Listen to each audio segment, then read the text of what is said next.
트래시캔, 그죠? 휴지통을 옮기는 방법, 그리고 테이블을 옮기는데요. 발로 옮깁니다. use the foot, 그죠? lift the table, 손으로도 옮길 수 있고 발로 차서 옮길 수도 있고요. 다양한 신체 부위와 오브젝트를 지정을 해주면 그 동작을 연출하는 걸 확인을 할 수가 있습니다.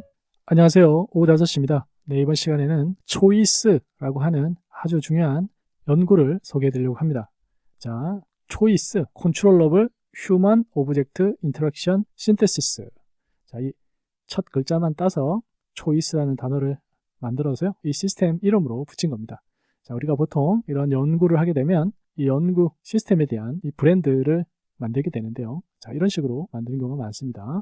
자, 여기에 있죠. We propose 하면서 CHOIS, choice, 선택이라는 뜻으로 만들었습니다. 자, 이 연구가 왜 중요한지 정말 여러분들 들어보시면 깜짝 놀라실 겁니다.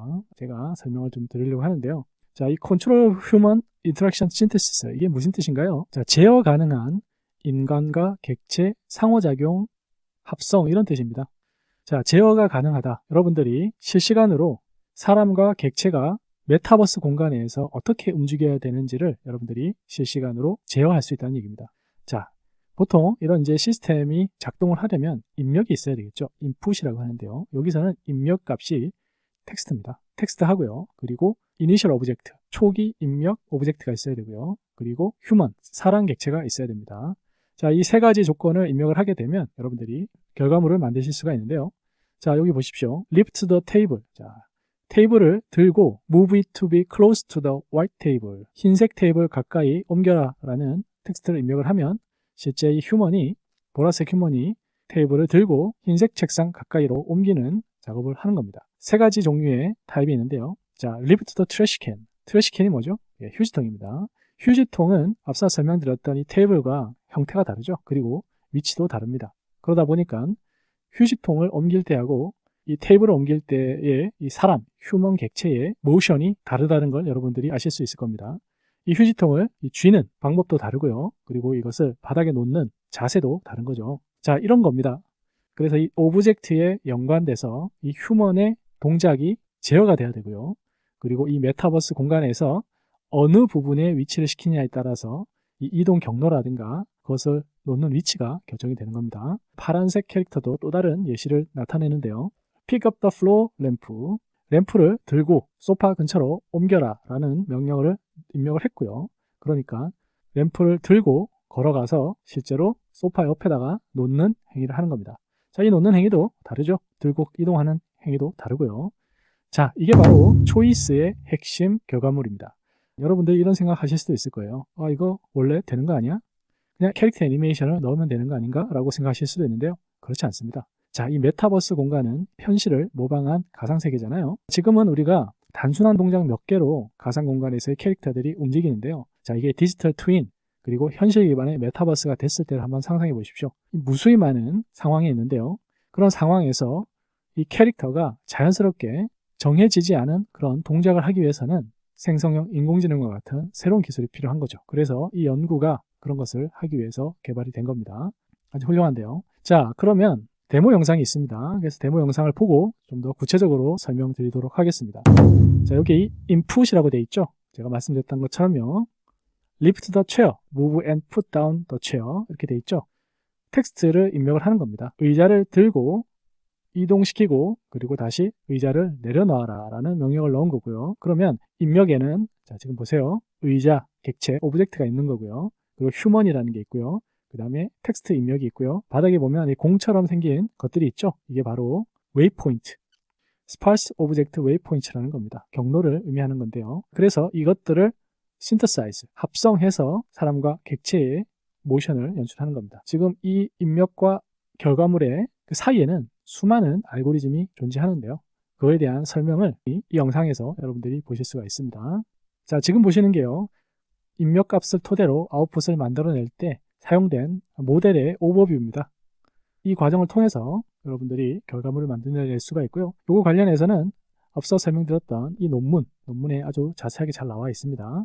그래서 이 논문을 살펴보시면 좋을 것 같고요. 이게 만약에 어렵다 싶으신 분들은 챗GPT를 활용해서 살펴보시면 되겠죠. 결과물을 좀 더 보도록 하겠습니다. 자, 여기 데모인데요. 자, 지금 보시면 hold and turn the cloth stand around to a different orientation. 그죠?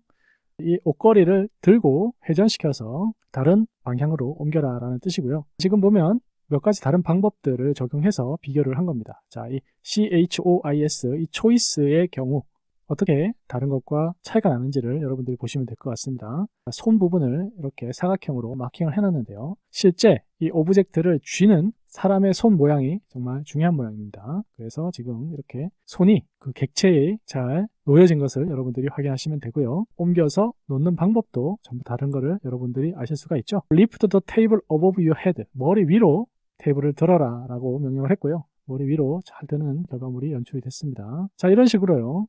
아까 논문에서 봤던 그 결과물들이 보여지고 있습니다. 이 트래시캔, 그죠? 휴지통을 옮기는 방법, 그리고 테이블을 옮기는데요. 발로 옮깁니다. Use the foot, 그죠? Lift the table, 손으로도 옮길 수 있고 발로 차서 옮길 수도 있고요. 다양한 신체 부위와 그리고 오브젝트를 지정을 해주면 아주 자연스럽게 그 동작을 연출하는 걸 확인을 할 수가 있습니다. 아주 훌륭하네요. 자, 이런 연구가 왜 중요할까요, 여러분? 가장 쉬운 적용 방법은 이 메타버스 내의 캐릭터의 움직임을 자연스럽게 연출하는 데 활용이 될 수 있습니다. 자, 최근에 챗GPT 엔진을 메타버스 캐릭터 NPC에 연결해서 사람같이 대화하는 서비스가 실제로 진행이 되고 있죠. 네, 바로 이 서비스인데요. Conversational AI for Virtual World. 자, 이 Conv AI 제가 오후 5시 채널에서도 여러분들에게 소개해드린 적이 있는데요. 자, 지금 이 NPC가 말을 하는데요. 그 말하는 게 대사가 미리 정해놓은 애니메이션이 아니고요. 실시간으로 인공지능 언어 모델을 통해서 말을 하는 겁니다. 그래서 여러분들이 질문을 하면 그 질문을 토대로 답변을 주는 거고요. 실제로 이 Convey, CONVAI, Convey에서 언리얼 엔진, 유니티 엔진, 그리고 엔비디아 옴니버스, 로블록스, 디스코드에서 실제로 사용을 하고 있습니다. 자, 이런 걸 통해서 생성형 인공지능이 자연스럽게 말을 하는 것은 가능한데요. 그런데 이 문제는 동작입니다. 이 아바타가요, 실제 가상 공간에서 자연스러운 동작을 하려면 기존에는 이 애니메이션을 우리가 미리 입력을 했어야 됐는데요. 그렇게 되면 고정이 되어 있는 거죠. 이게 한번 보는 영화이면 상관이 없지만 우리가 실시간으로 언제 어디서든 자연스럽게 원하는 대로 동작을 매번 다르게 하기 위해서는 그거에 맞는 새로운 기술이 필요합니다. 자, 이 부분을 말씀드렸던 초이스 시스템이 지원을 하는 겁니다. 그래서요, 가상 공간에서 이 캐릭터마다 다양한 특성이 있을 겁니다. 예를 들면 노인 캐릭터가 있을 수도 있고요.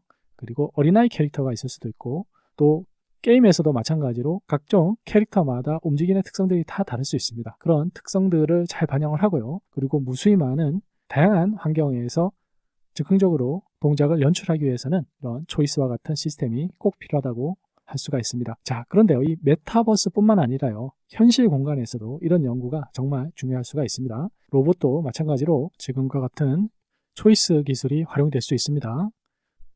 로봇이 사람처럼 이제 물건을 다루고요, 복잡한 작업을 수행하기 위해서는 이런 관련 기술이 필요한 겁니다. 예를 들어서요, 여러분들이 로봇에게 언어로 지시를 하게 될 겁니다. 물건을 정리해라, 혹은 또 여기서 의자를 들어서 어디로 옮겨라 라고 명령을 했을 때 그 로봇이 그거에 맞는 자연스러운 동작을 연출을 해야 됩니다. 자, 그런 걸 할 때 초이스 시스템이 활용이 될 수 있는 거죠.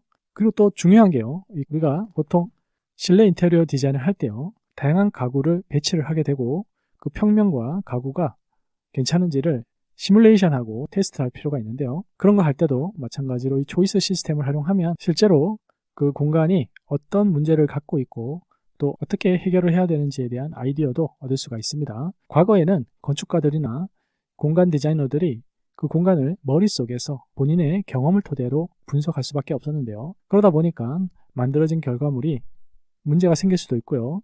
그리고 나중에 그 문제를 해결하기 위해서는 실제로 공사를 새로 해야 되는 문제도 생길 수 있습니다. 지금 이 초이스 시스템을 활용하면요, 그런 설계 단계에서부터 시뮬레이션을 할 수가 있고 그 시뮬레이션을 하면서 정확하게 파악할 수가 있는 겁니다. 어린아이들, 그리고 노약자, 그리고 장애를 갖고 계신 분들에게도 이런 시스템을 활용해서 미리 사전에 문제를 파악을 해볼 수가 있는 거죠. 자, 그래서요, 여러분, 생성형 인공지능을 활용해서 이 메타버스 공간에 다양한 서비스가 자동으로 제공이 될 확률이 높습니다.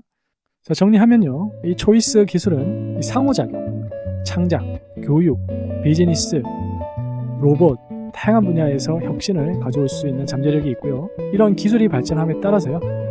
새로운 가능성의 문이 열릴 수 있습니다. 자, 오후 5시에서 이런 중요한 기술들을 계속 소개해 드릴 거고요.